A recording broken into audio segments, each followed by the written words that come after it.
Thank you very much. Shall we have Helen to say a few words, our Vice President? Okay, thanks again. It's okay. Thanks again for joining the symposium this afternoon. It's always exciting to meet architects from other areas and to show our experience, to share our passion, and to refresh our innovations and creativity on quality urban design and architecture. We have among us today not only architects, we have landscape architects, we have planners as well. So hope we all enjoy the sharing this afternoon, and let's keep the momentum of having dialogue between architects from two areas going. Thanks a lot.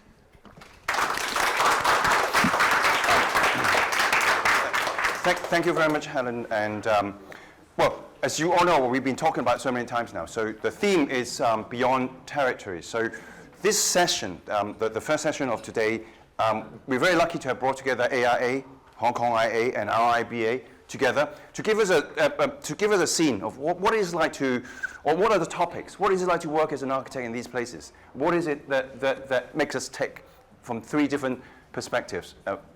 But then on top, after that, we have a couple of practitioners who are, from very different sector, private sector and a public sector, just give us sort of what it feels like in the real world to round up that session. And then we also have Derek, who will be listening to it all the way through very carefully and give us a bit of a summary at the end. And that will be the end of that first session. And then we'll have a little break before the second session. And without further ado, I'd like to invite Andrea, the president of the AIA New York, to give us the first talk. And by the way, the mic is really for the benefit of our online audience. We are live Zooming it. So hello online audience as well. Hello online audience as well. So thank you very much. Andrea, okay. The floor is yours. Thank you.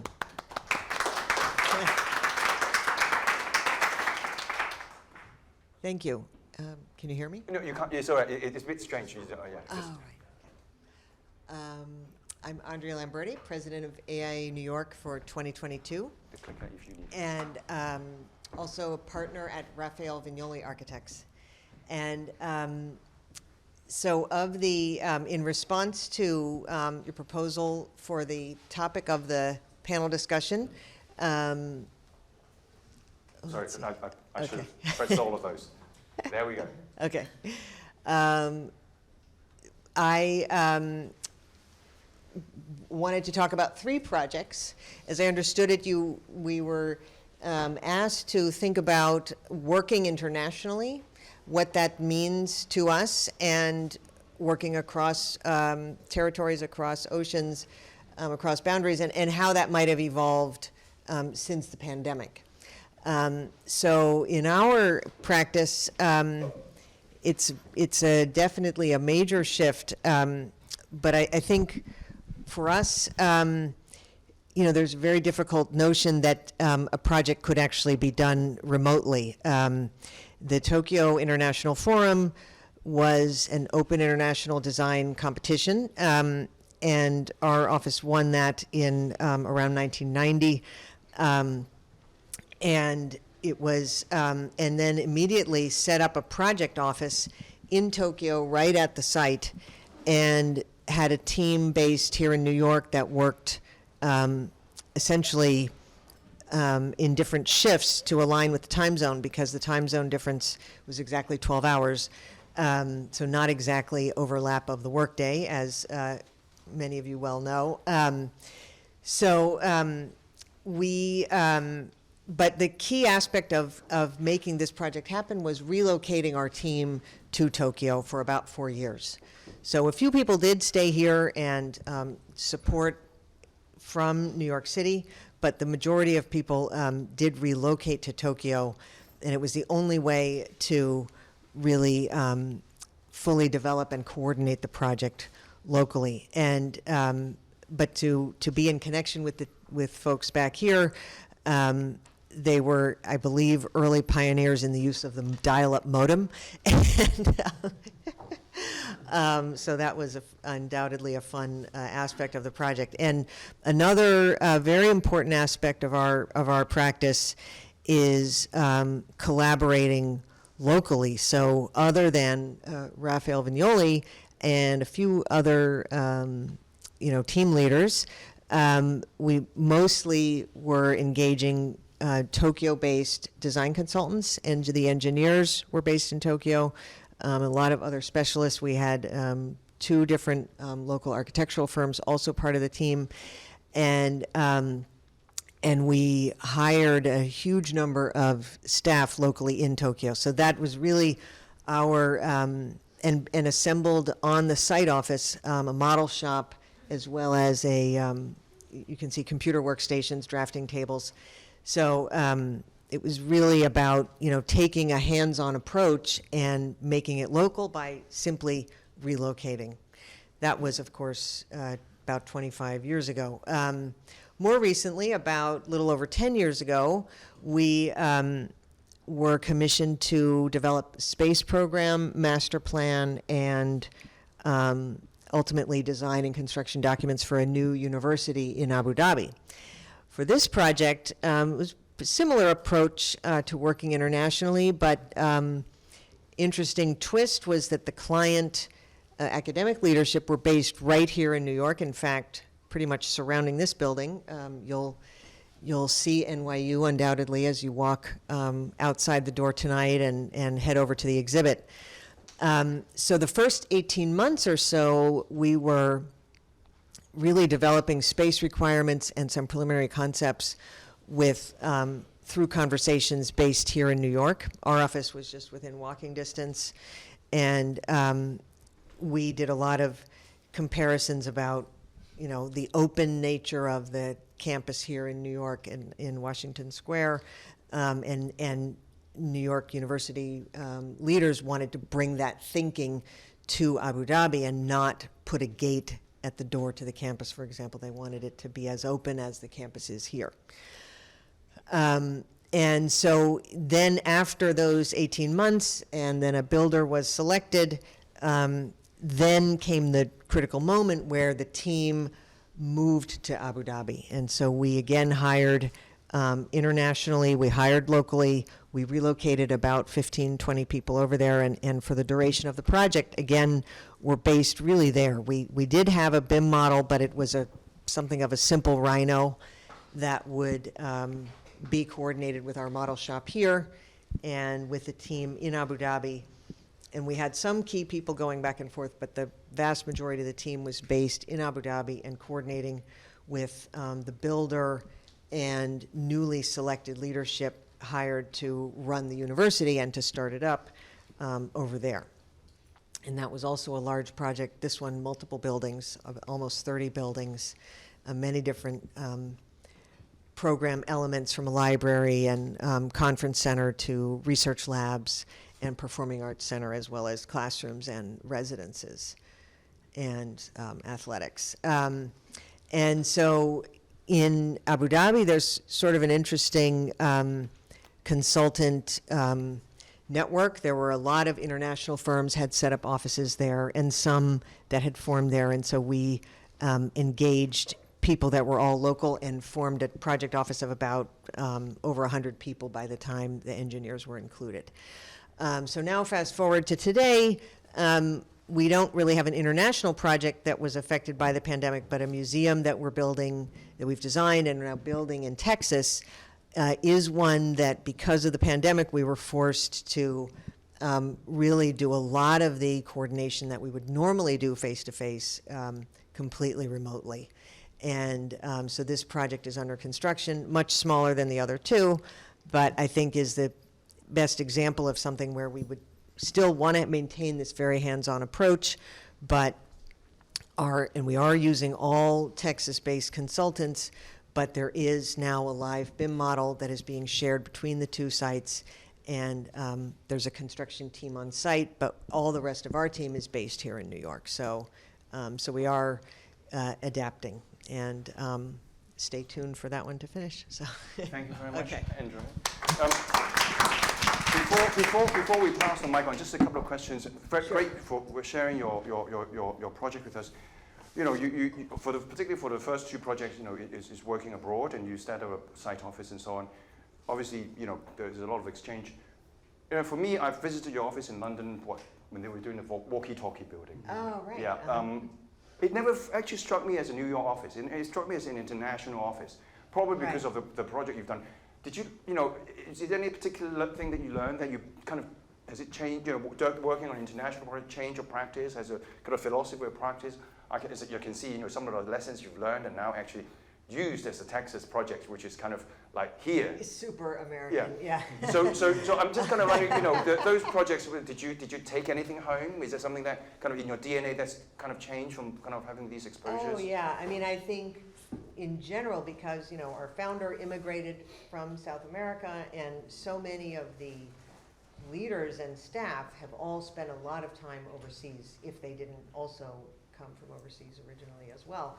So everyone, sort of thinks from the first minute, oh, is this going to be in metric or is it going to be in feet, or which standards, which standards are going to apply, and so especially Charles Blomberg, one of our technical director, who relocated to Tokyo, he's intimate with codes and standards in all the different locations, so he would always bring those key strategies to bear on different projects regardless of the location. And I think also Raphael and the choice of materials as well brings a lot of lessons from different places to other places. I mean, you couldn't have chosen two very diverse kind of cultures opposed to, comparing to American, Tokyo, New York, Tokyo and Saudi Arabia. In the Texas Museum, interestingly, so the structural engineer is German, Schleich Bergermann,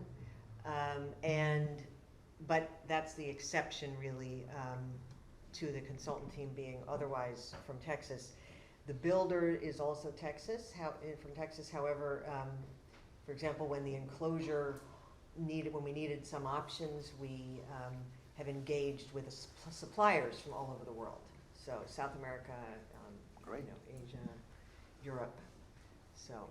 Thank you, Andrew. I mean, there's a great lead in to some of what you have to say, Catherine, President of the RIBA USA. At the RIBA, well, we talk about reciprocal arrangements with all the various different kind of institutions, and the idea of global architect. We all work different places. I mean, but we can't know the code in Hong Kong as well as we know the code in the UK or the code in America. So what do we do? Maybe you're in the forefront of fighting for that kind of recognition mutually. Maybe you can tell us a little bit more about that. Sure, certainly. Thank you, Catherine. Hi there. Thank you, Roger, and thank you to the Hong Kong Institute of Architects. This is a real privilege and an honour to be here, and to the AIA as well. Thank you. So my name is Catherine Clark, and I'm the president of the RIBA USA. So can I just grab this from you? Oh, yes. Yeah, thank you so much. So, which way does it go? That way? So we are part of the what the RIBA describes as the Americas region, but we have we are our own independent 501c3 charity, and we have about 500 members in the US, but majority of them, like the AIA, are here in New York, prior to being elected as the president of the RIBA USA, I was the chapter chair here in New York. I'm also an international Part 3 license examiner. So, and I'm an advocate for the global community, as Roger was saying, of kind of peripatetic architects, as I myself am one. I'm also have been helping the Pratt Institute here in New York get their dual accreditation. So they'll be the first the first university in the US to offer their students, they'll receive the NAAB accreditation, which is the national board for the US, but also the RIBA accreditation too. So, we're breeding this next generation of inherently international architects, which I think is wonderful. So yes, when Roger asked me to speak today about beyond territories, I thought, well, I feel like my whole life has been about being beyond the territories. I trained in London at the Bartlett School of Architecture, and I moved here for my professional years out, and then I went back for my master's and my licensing. So I've sort of ping-ponged back across the Atlantic myself.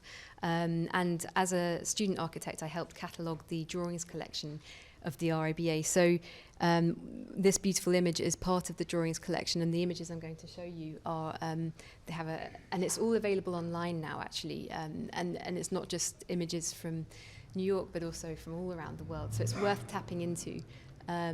So yes, here we are, the RIBA USA. So now I'm a bit embarrassed because I think maybe I've got the date right. Okay, good. So the RIBA was created in 1834 for the general advancement of architecture and for promoting and facilitating the acquirement of the knowledge of the various arts and sciences connected therewith. And then just a few years later, the AIA was created with a similar motto to promote the scientific and practical perfections of its members and elevate the standing of the profession. So, you know, these two entities are inherently linked. You know, another beautiful image from the RIBA drawings collection of these fantastic hotels around Central Park. So that's where I wanted to sort of start my talk today, because in fact in 1860, just after the creation of the AIA, William Robert Ware, who in fact created and directed the two first schools of architecture in the US, MIT and the one here, Columbia University, thought it was very important to share 9 photograms of the newly created Central Park with his colleagues in London. So he sent these to the RIBA, and many of the images of the bridges, which are actually by the British-American architect Calvert Vaux, and I hope I'm saying his name correctly, yes. So I feel like Central Park is the perfect example of the transcending of boundaries and territories. We've got the vision of an American landscape architect, Frederick Law Olmsted, in conjunction with British-American architect Calvert Vaux, and in fact Jacob Ray Mould, who was in fact one of the founders of the AIA. So he also designed a lot of these bridges. So this was originally termed Terrace Bridge, but you might, thank you, you might know it better now as Bethesda Bridge. And you know, again, it's just incredible to see this nascent park in its context. So as industrialization grew the cities on both sides of the Atlantic, access to fresh air and nature was considered a very important need for all the people that were working in those contexts. So in Liverpool, at the People's Park in Birkenhead, a new idea was piloted where it was understood that the residential properties around the park, in fact, would appreciate in value because of their proximity to this park, and it's called the proximate principle. It had been previously used in the UK for private squares, but the People's Park in Birkenhead was the first of these projects to be a public space. And so, in fact, Olmsted and Vaux had been to the People's Park in Birkenhead and had imbued some of these ideas and pushed Central Park to be the incredible creation that it is today. I think it's a kind of great sort of link between the two entities, and it's rather sweet here. You can see some kind of shadows of people in the corner there, and the photographers actually popped themselves in the corner. They've self-promoted themselves. So an early bit of New York chutzpah there, I feel. So there's this interconnectedness between our two entities, and we're all striving to build a built environment that is of benefit to everyone and the public at large. In my role as the international examiner for the RIBA Part 3 licensing exams, amongst many of my candidates, a lot are in Hong Kong. And so I've actually had the privilege of examining a few architects that have worked on the West Kowloon Cultural District, which is another example of all of these fantastic principles of access to culture and public space and nature, and particularly this building. So one of the project leaders of this building was one of my candidates, and of course it's an incredible honor to be reading. So a Part 3 exam includes a 10,000 word dissertation, and which is about the project that the architect is actually working on at the time. in conjunction with 5 essay questions per day based on hypothetical scenarios, which are all in the UK, which Roger and I were talking about. So it's kind of a bit archaic, really, because these guys, poor guy, like learning about party wall agreements which are completely irrelevant. Rights to lights. And Yeah. But I mean, it's really, it's more about assessing, how a candidate reacts to a set of moments where, in terms of their knowledge of the jurisdictions and how the laws pertain to that contract and what the methodology is to work through these problems per se.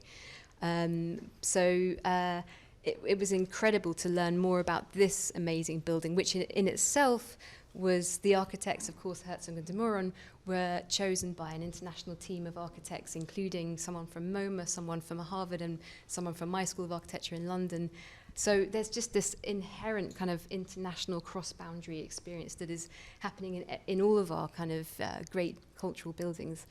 I thought this was an incredible image of how, we are in the home of the skyscraper, and yet Hong Kong is showing us a whole different way to use your skyscraper for, as an interface for public art. And I think that's a fantastic twist.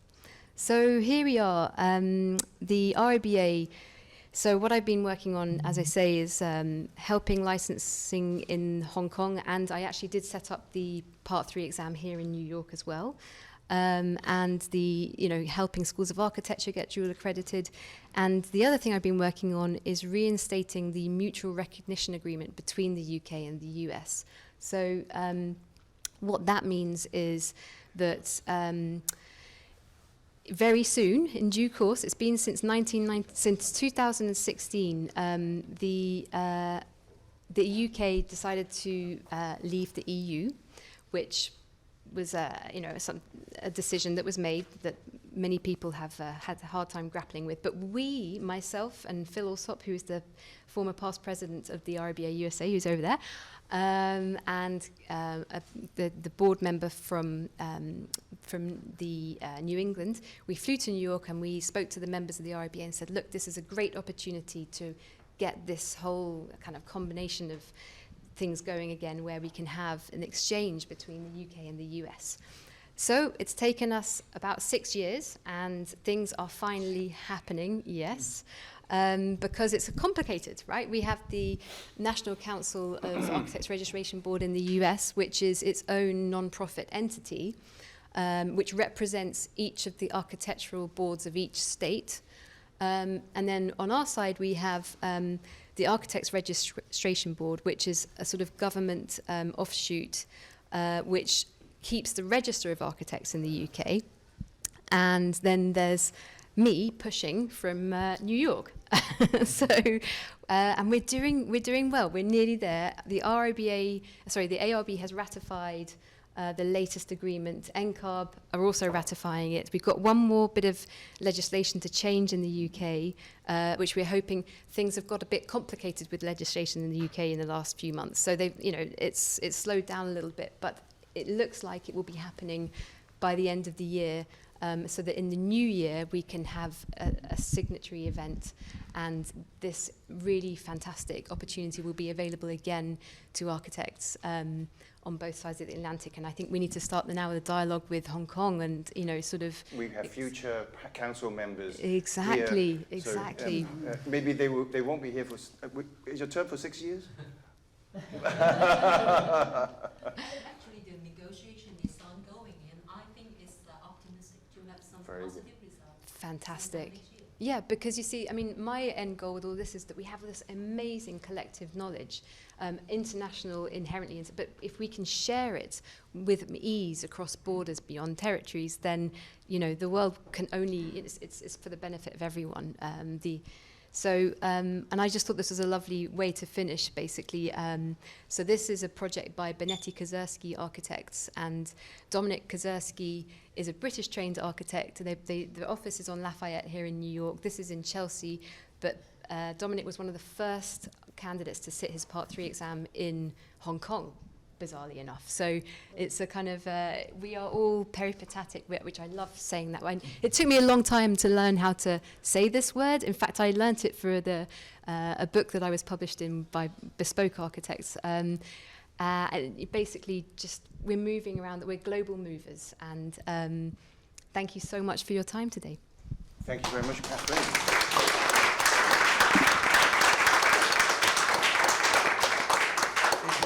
I think some of your candidates is actually Rachel's colleagues, probably. Yeah, from Farrell's, and because they were the executive architects for M+, and I suspect you have examined them, her colleagues. And they were one of our exhibitors as well, so you saw that, good. You actually remind me when I did my part 3, is that, I mean, the good thing about doing a project, I mean, it's actually quite good, because part 3, although we have to learn about JCT contracts, which is nobody uses anyway in the UK, let alone overseas, but it's that actually there is a case study where you could do projects abroad. And I was at the time working on a project in Turkey. The good thing was I could say anything and they didn't know anything about it. So it was, I was writing the brief for the examination. But anyway, so yeah, I mean, bless the RIBA, you know, the part 3, you know, there is a lot of idiosyncrasy about what you have to learn for the exams, but there's a lot of quite leeway in terms of what you can write in as your project. So thank you very much, Catherine. Brings back all that kind of memories. Yeah, thank you. Anyway, so the next speaker, we have Florence. Florence, I've actually you know, worked together on a number of things way before this exhibition, and I think she knows very well that I always try to bring all 3 institutes in Hong Kong together. You know, a lot of events with Angle getting Hong Kong IA involved, AIA involved, and our IBA involved. And I think the first one we did, it was actually when Sujata was the president. Is that right? Yeah, 2014. At PMQ, where your office is now, where the AIA Hong Kong base is. Yeah, not quite as big as that, but nice enough. Thank you. Okay. Florence, the floor is yours. Okay. Can I have the clicker?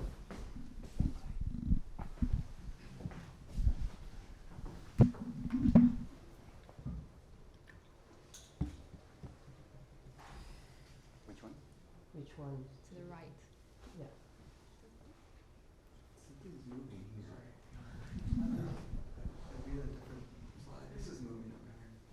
There we go. Oh, here you go. That's you. Well, thank you, thank you, HKIA, for having me here, and thank you, AIA New York, for giving us these opportunities to gather together, and also Rogers for inviting AIA Hong Kong to be part of the exhibitions. I always enjoy having these sort of opportunities to have works that is outside of the office work, because it helps reflects on what we are doing as an architect, not necessarily as the work itself. So I have been the AIA Hong Kong president since early this year. It has been 10 months, and it has been a very rewarding experience. And then I need to switch. When today's Roger talks about the right? Literally in Chinese, it means crossing the boundaries.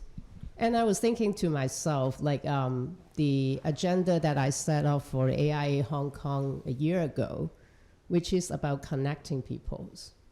And in a sense, it is kind of, in a way, is crossing the boundary and trying to reach out and trying to connect to others. Those are actually the slides I showed a year ago in our AGM, that's one of our commitment, is to connect our members together, and also to connect our members to the society through different works, such as working with Habitat for Humanities in town, or working with some other institutes. We also trying to connect to our regions, which is also one of the mission of AIA Hong Kong, especially with the development of Greater Bay Areas, because a lot of our members might find it very, very hard to approach, especially like Americans find it very hard. How do I approach a much bigger pool of opportunities in the Greater Bay Areas? So that's also something that we do, to trying to, through symposium, inviting speakers to how to explore what are the opportunities. Actually, there will be another symposium on Greater Bay Area on October 22nd at Asia Society. If any one of you are going back to Hong Kong are interested, I would strongly encourage you to join. We also, I think what AIA National has done very well is on about sustainability, promoting like a carbon neutral futures. And that's also something that we trying to so-called cross the border to help relate those message to our members in Hong Kong. As a matter of fact, like there is this Architecture 2030s, which is a commitment that a lot of the US firms sign up for, which talks about like auditing their projects in across the globe and trying to kind of an incentive to audit your project and see where you are doing in terms of the energies and carbon footprint. So this is something that kind of related to our exhibitions for this event M3. And this is a skyline of Hong Kong that was about 1950s.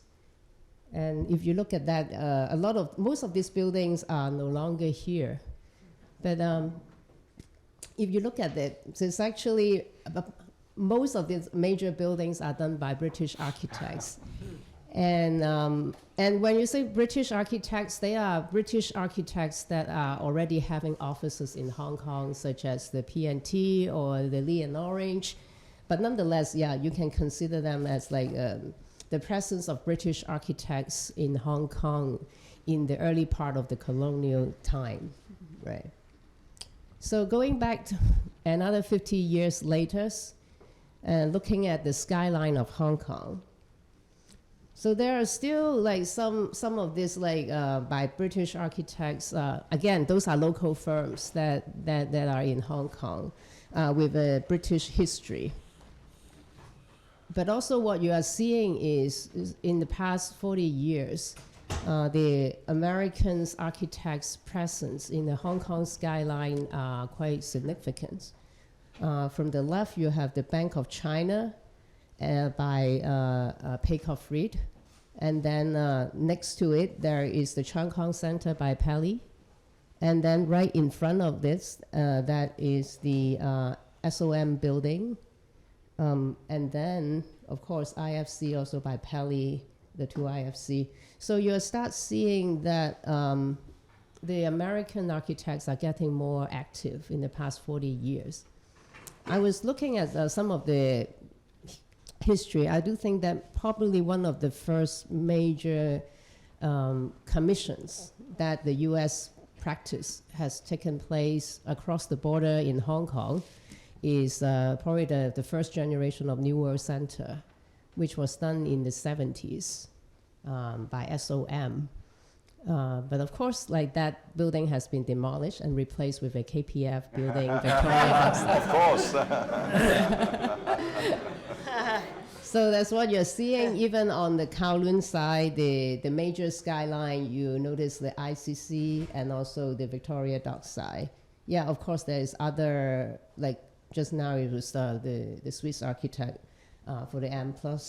But nonetheless, what I want to say is that there's I don't really have an answer or anything for today's, but it's more for discussion, is how this shift in Hong Kong skyline to having a lot more presence by the American architects. I guess it's a question that is worth thinking through why that happens, while for the other architects for different other countries seems to have, maybe now it's more significant, but certainly the American architect plays a role in Hong Kong skyline.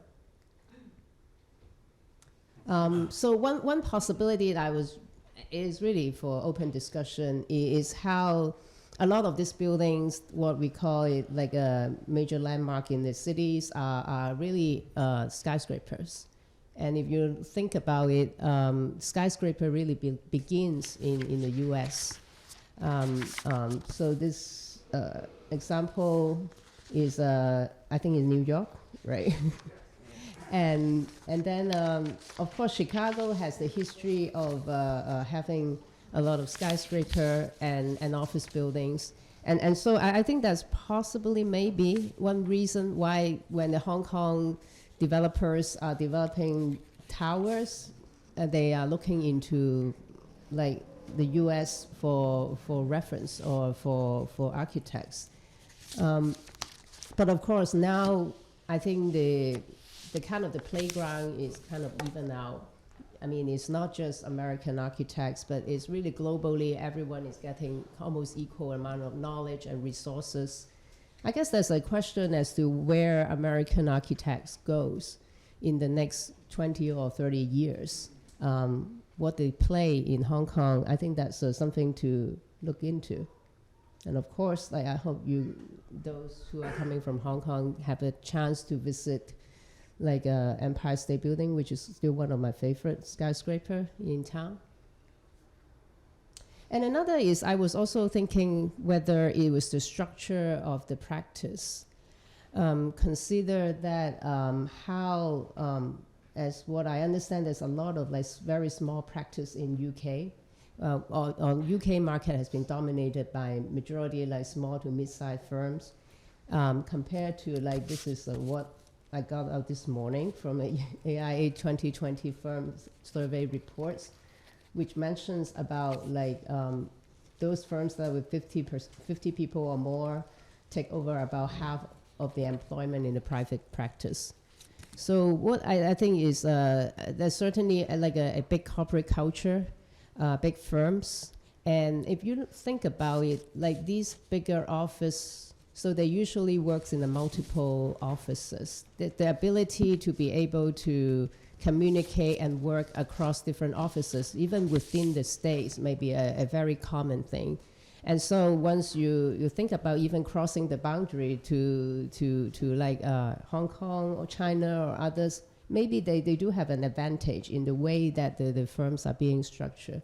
But again, with technology these days, I think there's no reason why the Hong Kong offices are not doing similar things of crossing the boundary, be able to practice around the world.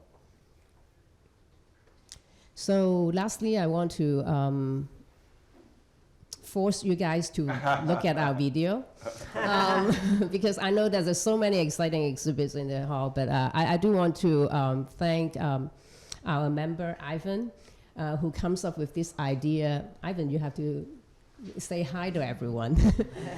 So he comes up with this idea early this year. It's actually is even before Roger came to me to talk about the exhibition. Like we were thinking, oh, like we have, like all those of us in Hong Kong, many of us have been stuck in Hong Kong for the past 2.5 years just because of the COVID policies.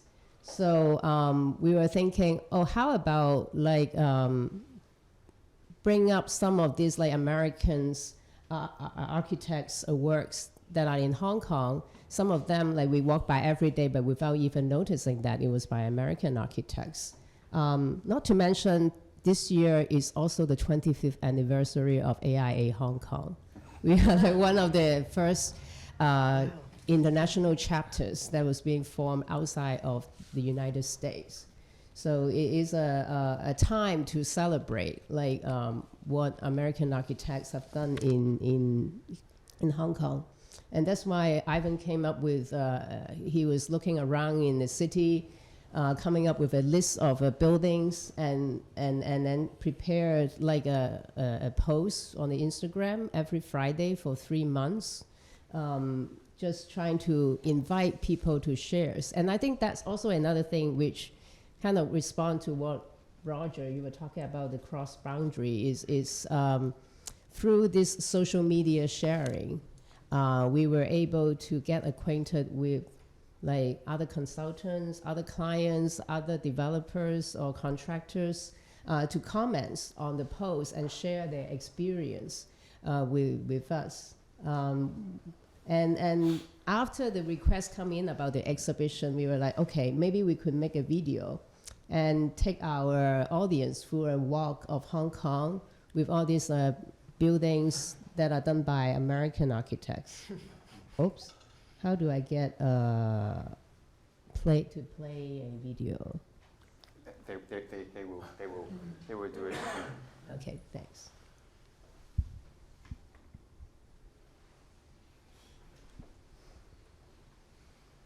Yeah, so it's a very short clip, but it's kind of reminds us as a lot of these buildings in Hong Kong are actually quite beautiful. Yeah. While they're getting it up, I think I offer 2 more explanations. Well, there we go. I will offer that up a bit later on.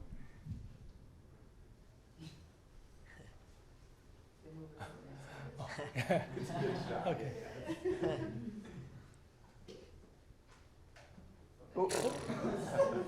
So shy. We gotta urge them to come out. Yeah.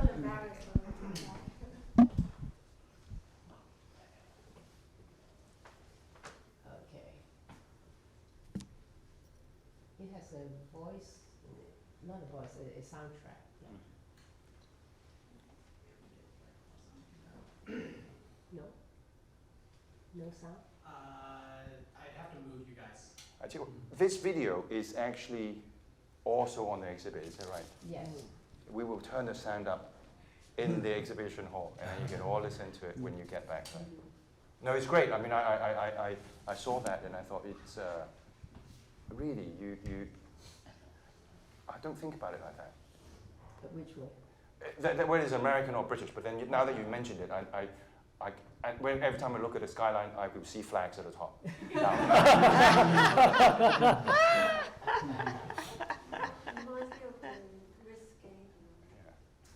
No, but I think there are 2. I mean, you know, it's interesting you mentioned Chicago as well, because New York and Chicago, there are 2 cities. Whenever you walk, I see the pain of your architects who actually went through the development of skyscrapers, the technology, because at the time, you know, you're using brick. How can you know, and then, you know, particularly in Chicago, you get the sense that they know they have the heritage of skyscraping, not just the knowledge, but they went through the pain. So they bring with it not just about technology, not just about how to do it, but they know they've lived it. You know, the generations of architects who've actually, you know, particularly in Chicago, you see all sorts of generations of skyscrapers, so-called skyscrapers. You know, they went to the limit of the technology at the time, and they go higher. They go. That is value. You know, that's priceless. I mean, the Brits. It goes beyond. You know, it goes beyond. Yeah. And the other reason I was told was that it was beyond territories. It's nothing to do with architecture. It's just the lead people did a very good job of selling the product than the BREEAM people in the UK. And therefore, all the architecture judged by the LEED system, particularly high-rise and so on and so forth. So that, I mean, in a way, I suppose the point about that is that sometimes it is just not just about architecture that matters. It's about all the kind of infrastructure behind it, all the kind of standards, criteria, and so on and so forth. And also the branding of it. Branding of it, it's a business. Yeah, and in a way, I do think that the U.S. Is quite good at selling the branding and marketing it. Yeah.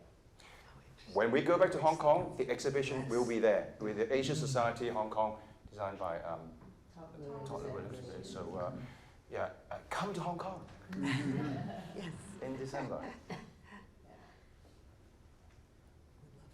So these are all the comments that we gathered from our LinkedIn post.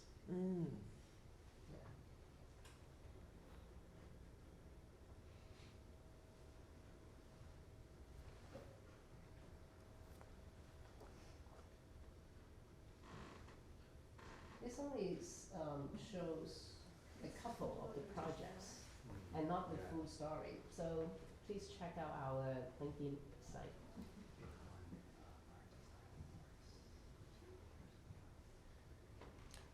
Farrell's building in the background.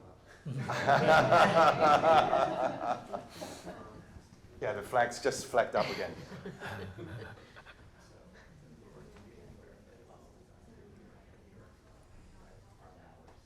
You said, Yep. Thank you.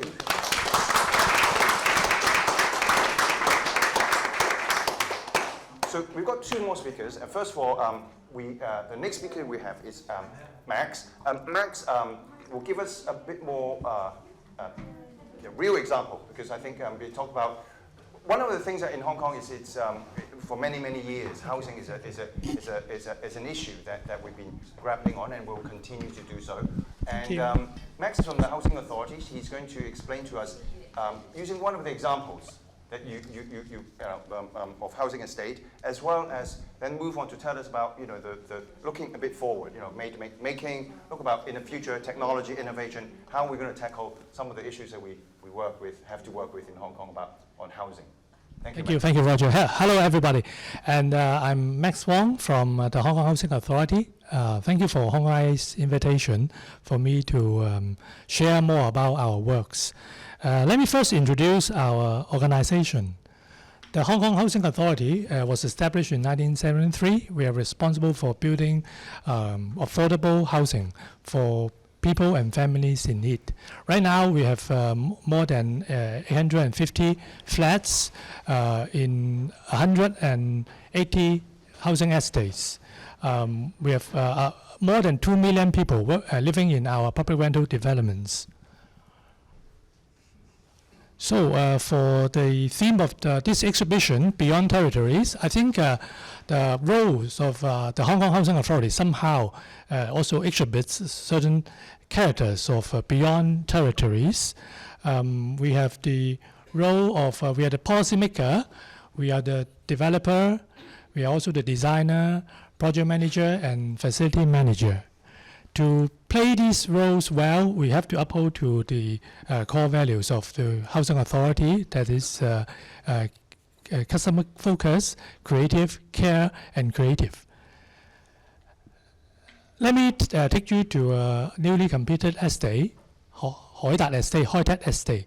It was once reclaimed land since the 1980s. We have 3 lines of mass transit railway passing underneath, and the government has decided to zone it as a comprehensive development area.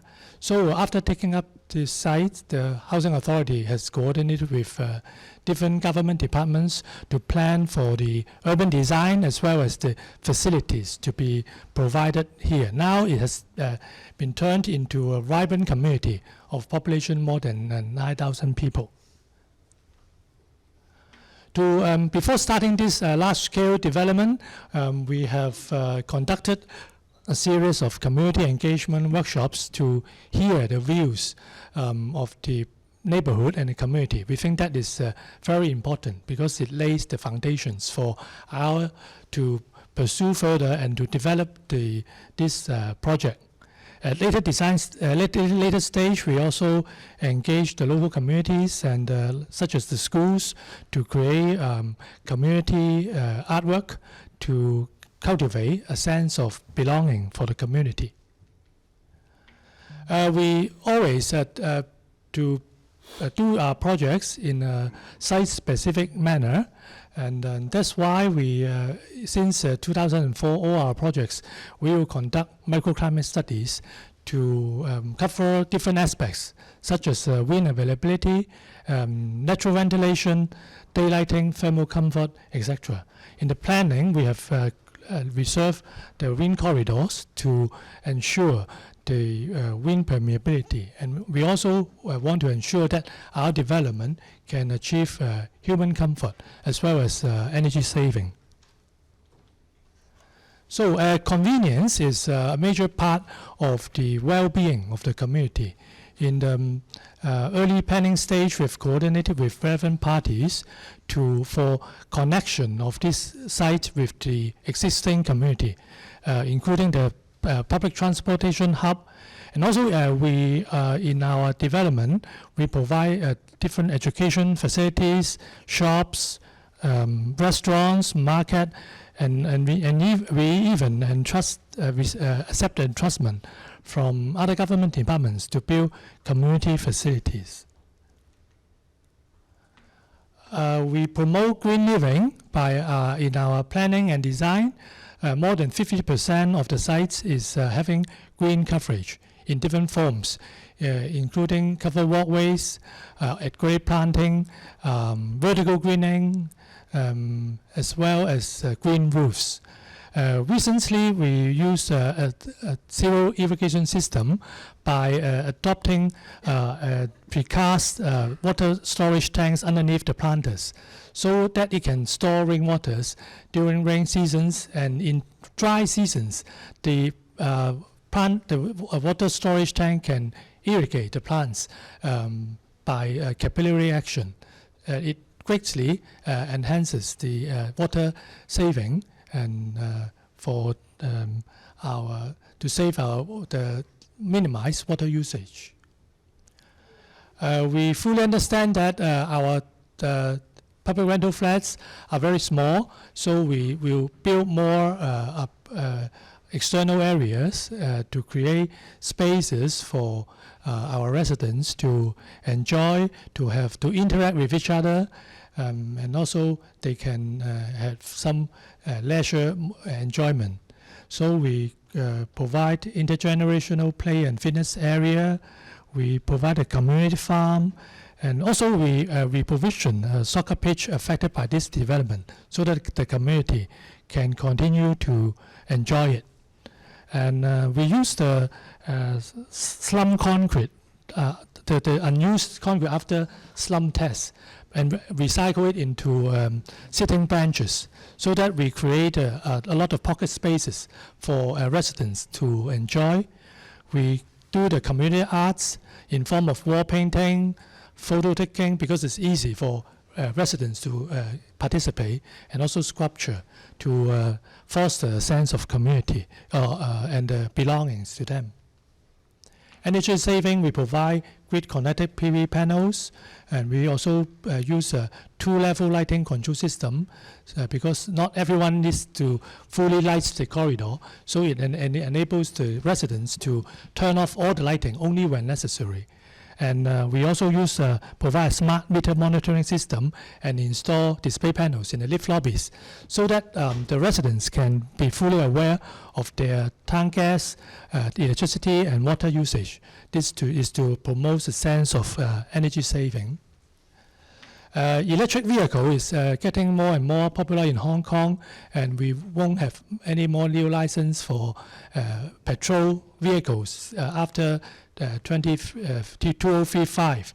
That's why all our car parks are fully EV enabled to encourage our residents to use electric vehicles.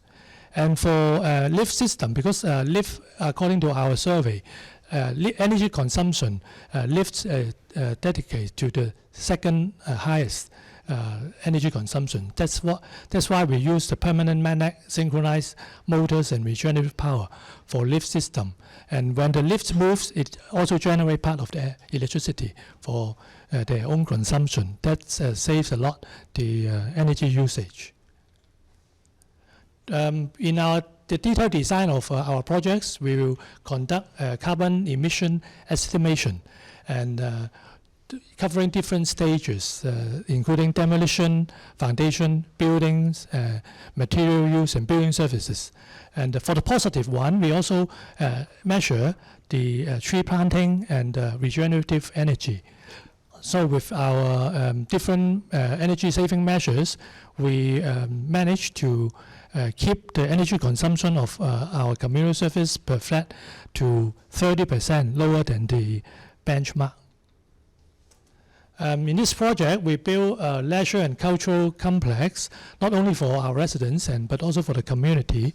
It is well integrated with the podium of our public rental housing estate, so that, for convenient access by both our tenants and also people in the neighborhood. The complex includes public library and sports center. We also, in our design, we also would capture natural lighting as much as possible, and we adopt a lot of energy saving measures. In this multi-purpose arena, we purposely dispose our table tennis room at an elevated, do I have a pointer? Anyway, at an elevated level, so that when it's not used, the wall can be opened and it turns into a stage. And the whole arena can turn into a community hall, accommodating 1,000 people. In the children play room, we use a cargo pier theme. Why is that? Because it echoes with the northwestern reclamation area just outside our site. Right now is for a lot of cargo pier, a lot of barge parking there. And this is a district library. There's no book because the library is going to open December this year. But we try to create different reading spaces for them to enjoy, such as these grand steps with the librarian's choices here in the bookshelf so that people can enjoy reading in a different way. And in the planning stage of this project, we received many requests and comments from the community for footbridge connections because they need a lot of linkage with the existing communities. So in this project, we have 5 footbridges. But among them, this long span footbridge of a span of totally 145 meters is perhaps the most iconic one. And because it spans across 16 lane heavy traffic. And this is important because this highway somehow segregate the waterfront with our hinterland. With the bridge, the community can easily access to the waterfront. A pity that because of technical problem, I cannot share the video, but this video is supposed to show you we applied BIM and actual situation is a comparison. Actually, we use a very innovative method to do the footbridge. Instead of closing the highway and do it section by section, we build the footbridge deck vertically by a temporary launching tower. When both sides are completed, they are lowered simultaneously, and we managed to lower them within overnight. And this is good for the time because we can minimize the disturbance to public transportation, and also it can be safer without constructing over the busy highway with good quality because all the things are done in factory and also within our site, and the productivity can be enhanced. So that's for the Hoi Dat estate, and in the next 10 years we are going to build 330,000 flats. That's our new challenge as announced by our chief executive. So in order to speed up and increase public housing supply, we have to leverage the use of innovation and technologies. Precast, okay, so actually since the 1980s we have been using precast from planar precast to volumetric precast kitchen and bathroom in the year 2000. And also recently we are doing enhanced precast by pre-installing building surface installation. And so we can achieve about 90% on plan, the precast rates. But further to that, we are now exploring the use of modular integrated construction, MIC, which is a trend of the current construction. And the modular integrated constructions, typical flats are fabricated in factory in a volumetric manner, and to be assembled on site for the smaller flats, 2 modules, and for larger flats, 4 modules. And they are all finished with finishes and fittings and building service installations, and will be hoisted from the site to the working floor. Before doing that, we have done mock-up tests in China, the factory, to fully test it, inspect it, and also do a lot of water tests, structural tests, to ensure we can apply it more extensively. So we are now working on 3 modular integrated construction projects, and also we have identified further 20,000 flats for MIC application, and I'm sure there will be more coming up. And BIM is the basic platform for innovation and technologies. Starting from 2005, we're using BIM mainly for design visualization and clash detection. But now we are extending the application to reality capture, generative design, and also 5G technologies. One of the applications is the BIM Safe, Systematic Approach Foundation Design. This is a platform enabling different foundation softwares to work together and collaborate to enhance the design process for improving accuracy, efficiency, and cost effectiveness. And coupled with generative design, we can minimize the total required power length, minimize construction costs, and maximize utilization of the power capacities. And for generative design is in an early stage. We are exploring whether we can use the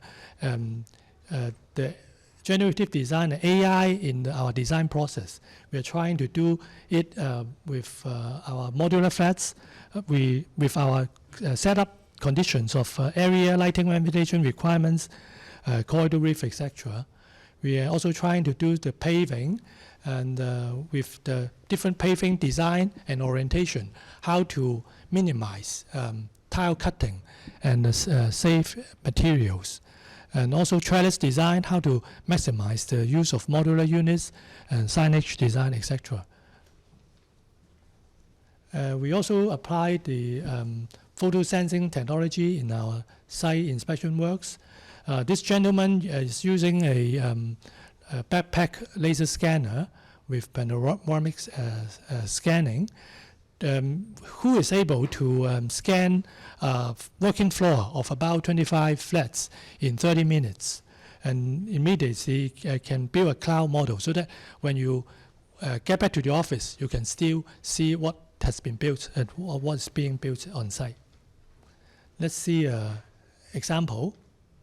So this is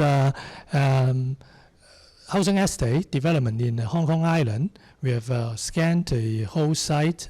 Let's get into the ground floor. We can see the site situations there. We can do some precise measurements and also look at the built quality and conditions. And go up to the typical floors. We can select the floor we want to select by and go in that floor. This is not a video, it's a 3D model, and with true color and true coordinates. We can go into sample flats and do the measurements, and we can also see the external environment and also the how it's been built, including the building services units there. And we can call the drawings for instant reference in checking the works, and even specification. We can also call it up for instant reference.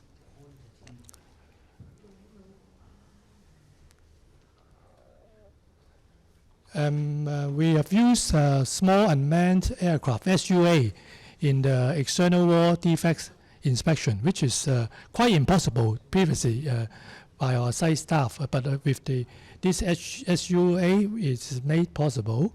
It can do a lot of high-quality resolution photos, coupled with the BIM, AI, and machine learning. It can identify external wall defects in a safe and effective manner. And most importantly, before the contractors leave, before the project completion, then we ask them to rectify. So robotic construction. So we have since the year 2020, we have asked our contractors to propose the robotic construction in our contracts. So the applications, including external wall painting, internal wall painting, water test, floor finishing, and any other innovative uses the contractor can propose. And if they we will provide add them technical scores in recognition of that. So that's a glimpse of what we've been doing recently. Lastly, I would like to use the theme of Archtober, Housing for Millions, which is our target, and we continue to work hard on to build quality and affordable homes for people in need. Thank you.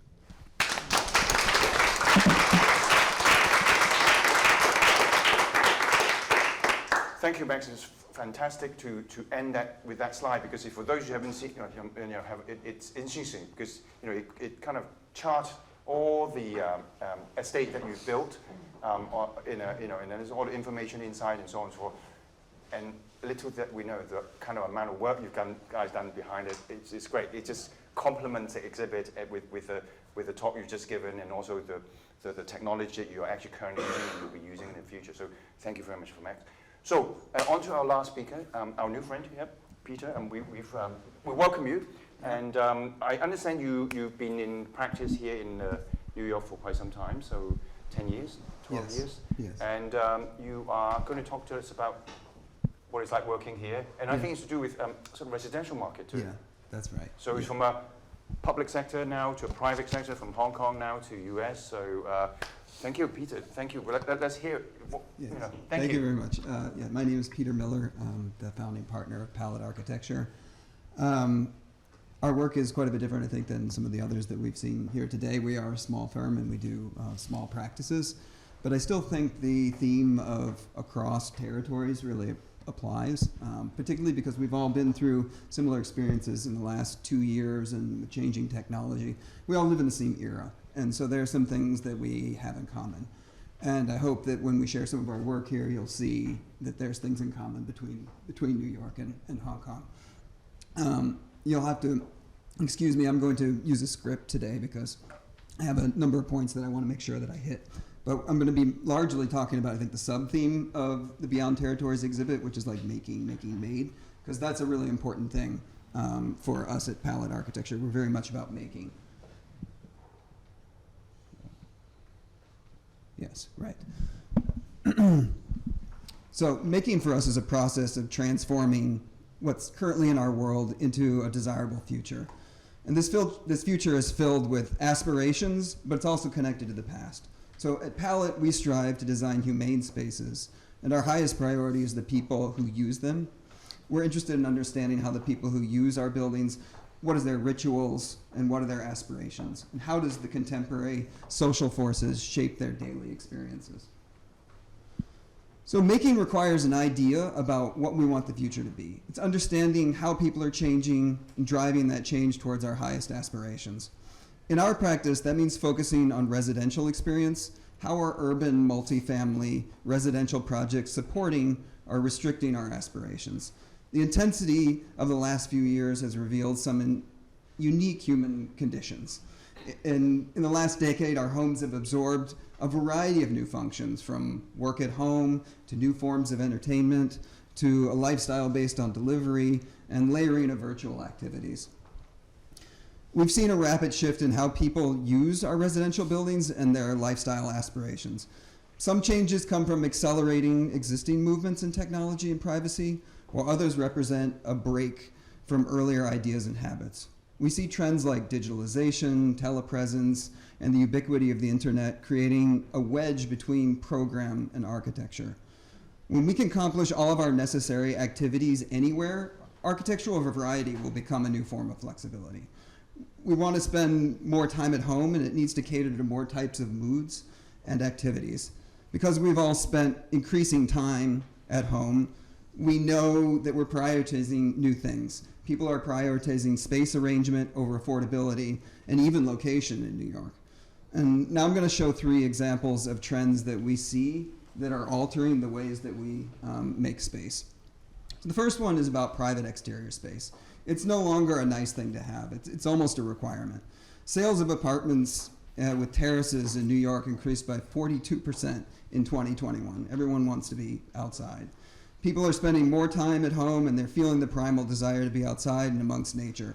Personal green space and exposure to the elements are vital to our mental wellness.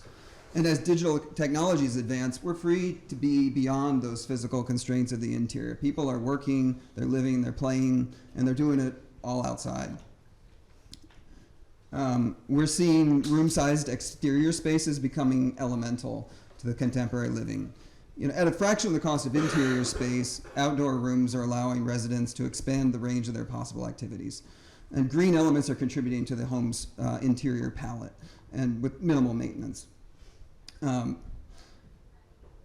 This is a project that we've done that's a townhouse, and we're sort of excited to see how this sort of spaces move into multifamily, because we also do some custom residential work. So green space enables us to refocus the interior towards the exterior and away from fixed screens. We've been designing, as I mentioned, this sort of thing for a while now, but we're seeing a trend of this in multifamily as well. I would say before the pandemic, we also saw a trend towards minimizing bedrooms. However, during the pandemic, this exposed a lot of families and couples because they needed to have various flexible rooms. Secondary private space was crucial for at-home work, learning, and play. So bedrooms are no longer just about sleeping, they're about playing multiple roles, and we need to design and size them accordingly. As a result, we've seen how buildings transform the way they operate. We've converted nooks into offices and corners into classrooms. Spaces become more flexible and adaptable, and thresholds have become important psychological markers. Visual and acoustic boundaries allow us to distinguish between the times and places that we spend in work and the times and places that we spend in living. And so these sort of boundaries set up what's appropriate for places of socialization or isolation or retreat. Simple thresholds empower users to organize and control their world.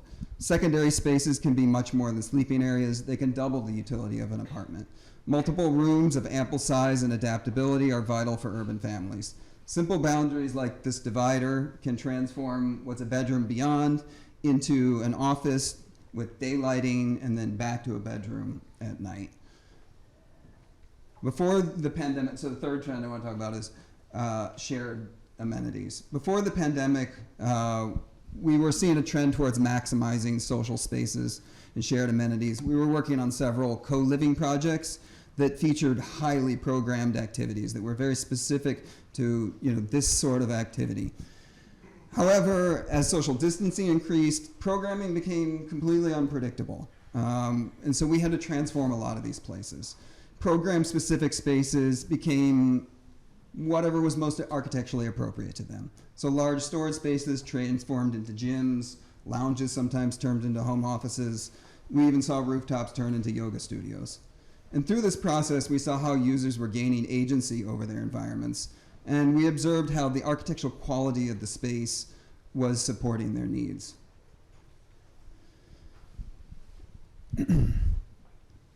We found that shared spaces require a new mixture of public and private. People desired a connection to each other and a release from their apartments. They wanted to interact and they wanted to build a community, but they also needed privacy and the ability to control their environment, even when they were in a public setting. So we started designing common rooms with fewer programmatic elements and more architectural distinction. We created amenities in a range of scales, from large groups to individuals.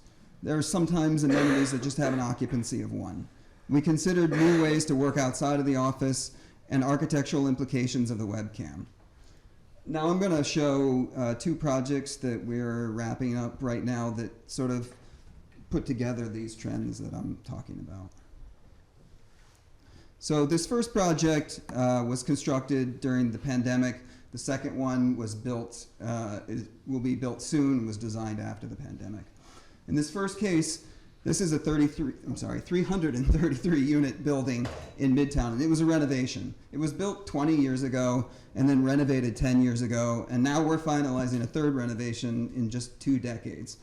So this project kind of reveals how our social sensibilities have changed in such a short time. And those changes start at the entry. As the internet replaces the old retail world, package rooms have tripled in size. Users are demanding increased organization, security, and ease of access related to deliveries. People look forward to the receipt and unboxing of products, and they expect a building that facilitates that experience. So we're making custom entry to package sequences. Working from home has also ushered in many new trends, starting with shared workspaces. Even if the residents don't leave their buildings, they want to have a distinction between life and work. They want to leave their apartment to do their work remotely.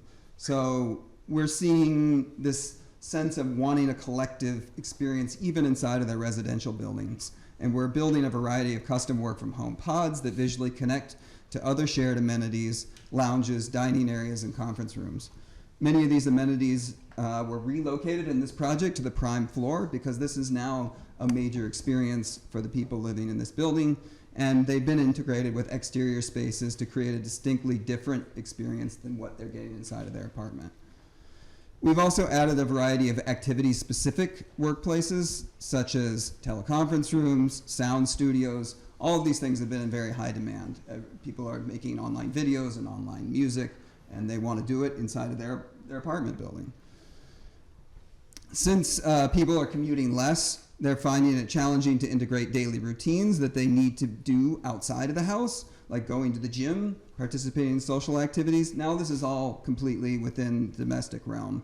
And people prefer to do that this way, to live in larger communities with social spaces, and they're looking for that level of interaction and possibility of private moments sometimes too. So looking at spaces that can be appropriate for large and for small. Various shared and rentable rooms are also important to the way we're living now. People want to have visual interaction and they want to increase their sense of connectivity. So we're transforming previously mechanical spaces and roof spaces into multi-use exterior terraces that serve as a hub for all these ancillary activities. You know, subtle thresholds and changes in scale distinguish each space to create flexible activities and levels of privacy. And a lot of this is free of like rigid programming. They're made and they're sort of transformed by the people that are living there. And then this is the other project I want to talk about. This project is starting construction in early 2023. It consists of 2 separate buildings that lie across a primary avenue.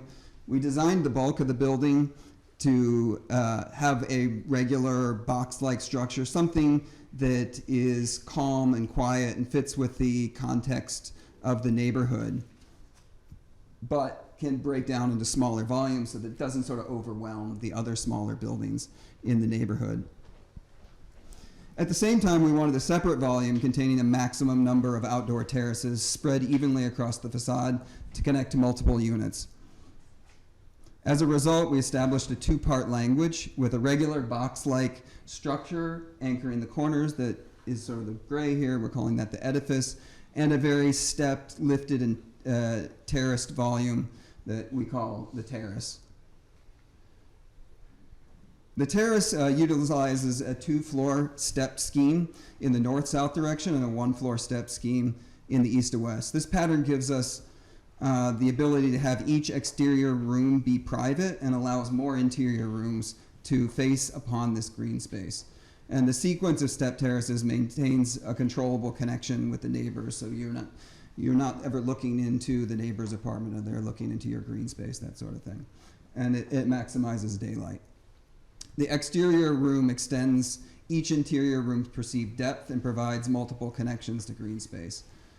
The terrace volume is suspended between these 2 edifice blocks that I referenced before, and that helps designate the entry to the building. Upon entry, the residents find a double-height lobby, and it connects to a green court. And the green court is really integral to our amenity scheme. It's a well-lit, south-facing court that connects most of the shared spaces in the building. Circulation wraps 360 degrees around the court. It connects common, flexible common rooms, work from home pods, a lounge, an exercise space. And in this way, we're creating the possibility of privacy in each one of these amenities, but getting the visual connection and getting the sense of like collectivity that people want.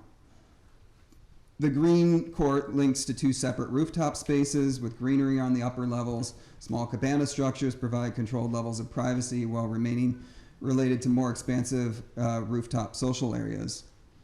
And then we've applied this knowledge to the interior thresholds and flexible room sizes to create privacy and distinguish microspatial boundaries. We used elevation and ceiling heights whenever possible to demarcate thresholds.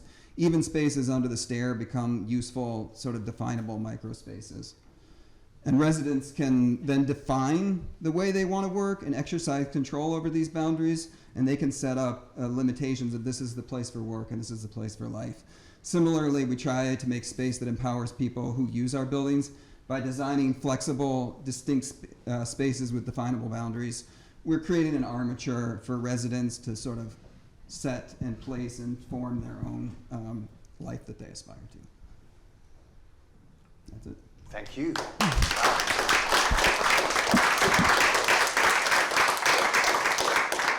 So it's interesting to see that the effect of the pandemic and you know, so quick to people's kind of you know, sort of the way of living, and then it's got reflected in the way that we work as well, which is interesting to see. To end this session, thank you very much for all of your speakers. But to end this session, I won't make a conclusion. Derek here has been listening all the way through, and he's been kind of copiously making notes in his head. And he's going to, Derek, come up and tell us, use the mic and tell us a bit your thoughts. Yeah. Hello. Well, yeah, I'm Derek, and also a council member of the Hong Kong Institute of Architects. And the exhibition and the trip of New York trip has given a theme, which is a very good theme, beyond territories. And in the first place, I think, what is territory in the first place? I think, well, that's, to me, I think territory or you should say the sense of territory is actually an animal instinct. Just like a wolf pack, they have their territories, and humans define boundaries with those look alike. And then why we have to go beyond boundaries? And I think simply because it is good. Just like I learned from, well, I'm not a major in biology, but I learned from National Geographic channels that Wolfpack, they exchange members occasionally. And that we are doing exactly the same thing. Today we come to New York to learn how to do things, and also we share we do Hong Kong housing. And that's very important because that's essential for a Wolfpack to thrive. So, but at the same time, another thinking is that is a gratitude to the speakers and also the firms that we have visited during this trip.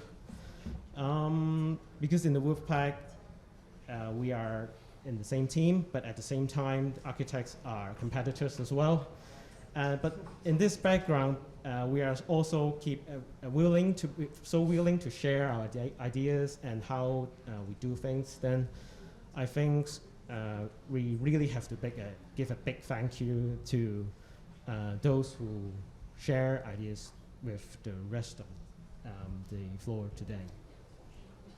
Yeah, so maybe let's give a big hand. applause. Yeah.